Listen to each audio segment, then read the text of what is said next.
start.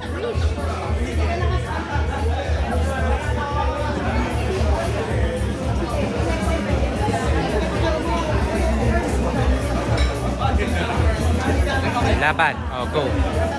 Hi PJ, congratulations on your appointment for Miss Fitness Supermodel World. Ayan. Okay, first question. Since kanina, tinanong na kung what made you say yes kanina. Anong reaction naman ng mga kapatid mo when they knew na ikaw yung mag-represent sa Philippines sa pageant?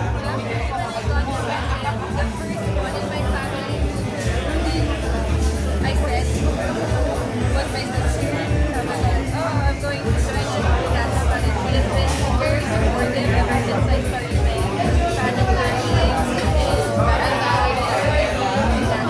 so I felt like it's just right for her to know the person in my family that I'll be accepted in international channel. She's been really supportive, giving me a lot of tips and started training right away. So yeah, big thanks to her. I hope was a winner everyday guys.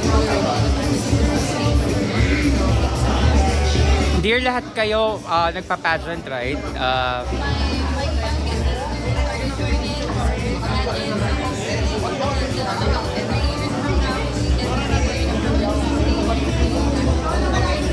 Meron ba kayong parang sibling, parang tips, ganyan? Pag sumasali kayo sa isa, yung bawat isa sa inyo ay sumasali sa pageant, gano'n. watching pageants. It gets easier from me to get love talaga to get to be a pageant.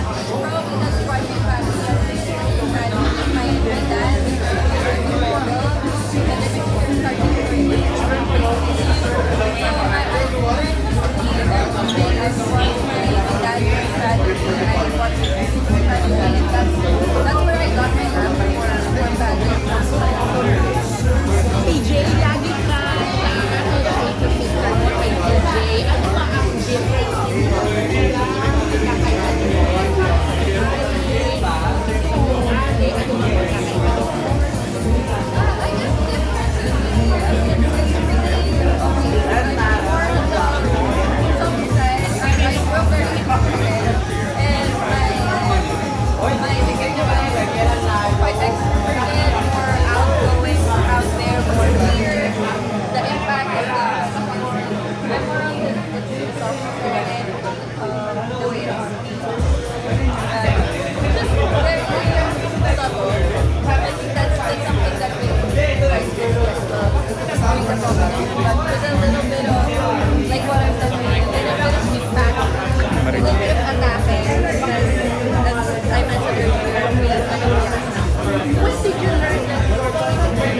from the local, Mutya, di ba? Tama.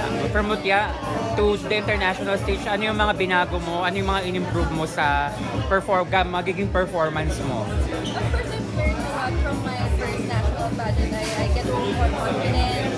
I get to know myself more. Of course, as growing up, I did the second cut, the semi-finalist of the competition last year. So after that, I looked into the big it made me a little bit more confident this past season one. I've grown to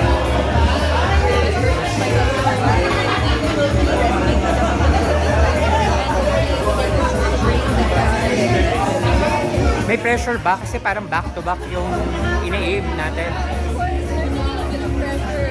We know naman na it's not common for them to give the crown in any international pageant back-to-back. It happens barely. So hopefully this time they can see that Philippines deserves to win again. Okay, last na. For you, ano yung pinaka-biggest, ano ba tawag doon? Motivation going to Vietnam? The biggest motivation for me, personal achievements as well. Kasi when I joined the national pageant last year, I was really looking for an international crown. And this time, it's really a rare for me. So I feel like this is something that was a bigger for my initiative to help me. So it's a great opportunity. And hopefully we get to see more of me in the next coming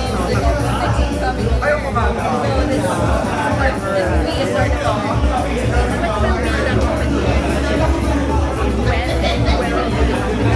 competition will start at 6 when we get there in Vietnam and the finals will be at 14. Manonood ba sila ate mo?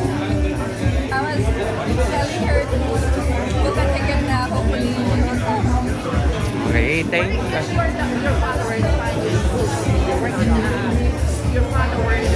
Invite the social media. For my social media, I'm Mrs. Julia Opiasa on Facebook and KY Opiasa on Instagram. So make sure you guys follow me and my username and the Miss Princess is the Thank you so much, PJ. Good luck!